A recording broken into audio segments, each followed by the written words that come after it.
Hello. This shall be my recent watches movie reviews as of March 14th. Shall we begin? So the first one that we have here is Highland Off. So if we take it out, that's what it looks like. This was the retro Blu-ray pack that you could buy from Walmart. I don't know if they still have them for sale or not. That's what it's about if you're interested. Is rated R for strong action, violence, a scene of sexuality, and some language. And it runs at 1 hour and 56 minutes long. Also, that's the other spine to it. So, what this movie is pretty much about, he was there will be some spoilers ahead. He was a Scottish clansman, pretty much, and he finds out that he's immortal because the Black Knight, played by Clancy Brown, tries to kill him, and he pretty much fails, and their story goes on, and then he meets Sean Connery's character, and they learn, well, he teaches him how to fight, and then the story continues, leads to a pretty big, epic final battle, which I heard on set that Clancy Brown actually got so into character that some people were actually afraid to approach him. So definitely a 7 out of 10. Quite an enjoyable movie. So the next movie that we have here is Cell, starring John Cusack and Samuel Jackson.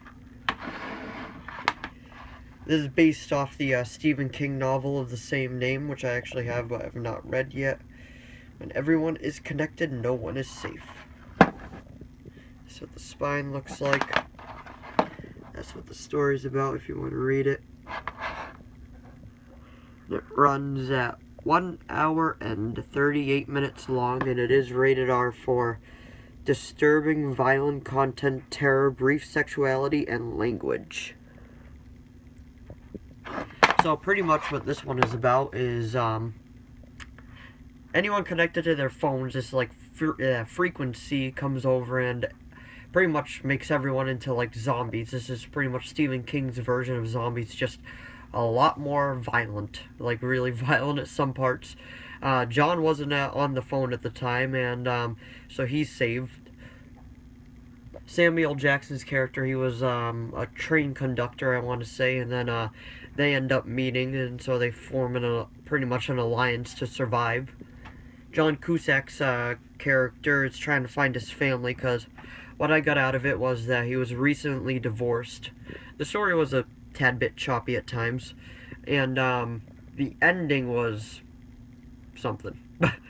The ending was but still a fun watch, just to see like Stephen King's take on zombies, which they're zombies but they're not really zombies, but either way, 6 out of 10. So our next movie here is Creature. It Feeds on You.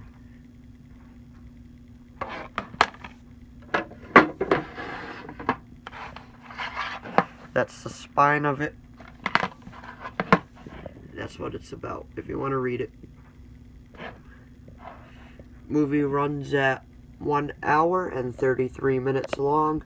It is rated R for bloody violence, grisly images, some sexual content, graphic nudity, language, and brief drug use. It stars Sid Haig in it, and if you watch Supergirl, Mehcad Brooks, he's actually the lead star of it, and there's Sid Haig, and if you watch Smallville, that's also Zatanna from Smallville. She stars in this too.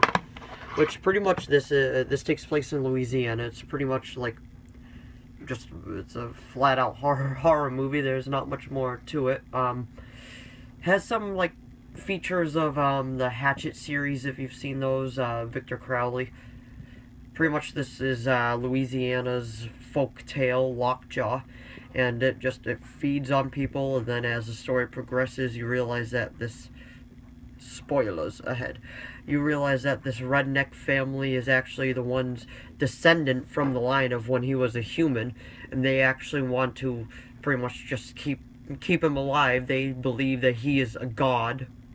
So they just keep giving sacrifices, and the story continues. Mechad Brooks has this big fight with Lockjaw, and he thinks that he kills him, but then Lockjaw comes out for another attack, and then pretty much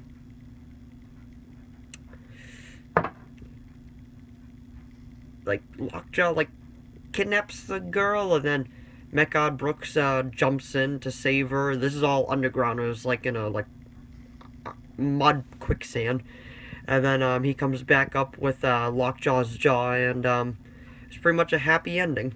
Besides that little teaser at the end, which kind of led into a sequel, but I don't think anything ever happened. Give it a 6 out of 10. It was an enjoyable, low-budget horror movie.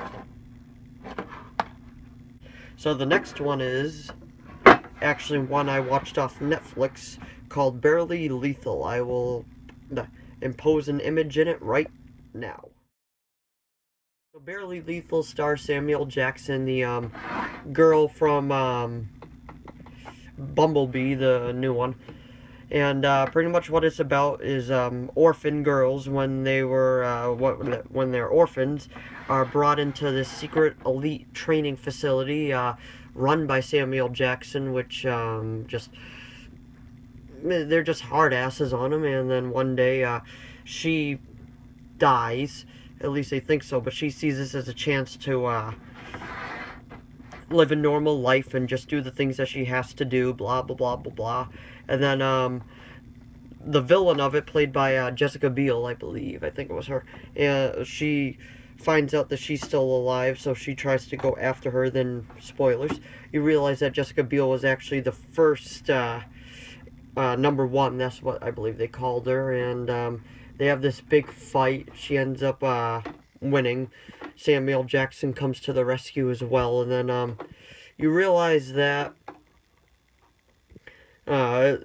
Sophie Turner was in it too. She kind of kept it open for the sequel, which, if I understood right, never happened.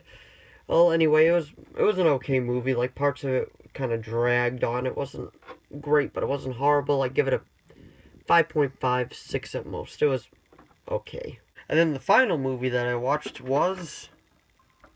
Nope, it's not Darth Sidious.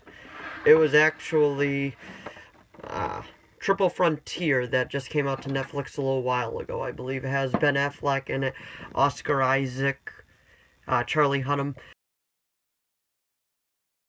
It was a good crime drama. Pretty much these ex-soldiers, I believe has had enough of pretty much having the short end of the stick, and they realize that this cartel guy that lives out in the middle of the jungle pretty much has all the money stored away in his house because he doesn't trust banks. So Oscar Isaac's character pretty much pitches a plan to them about how they could win it all and just take it from him. And as the story progresses, things get worse and worse and worse, and then as it progresses, all the money that they stole, they start to lose, and then just lose it, and by the end of it, they barely have anything left. And spoilers right now, Ben Affleck's character does end up getting killed in it, shot by the kid, he shot the kid's father, and then the kid wanted revenge, and then he hunted them down, and he shot Ben right in the head.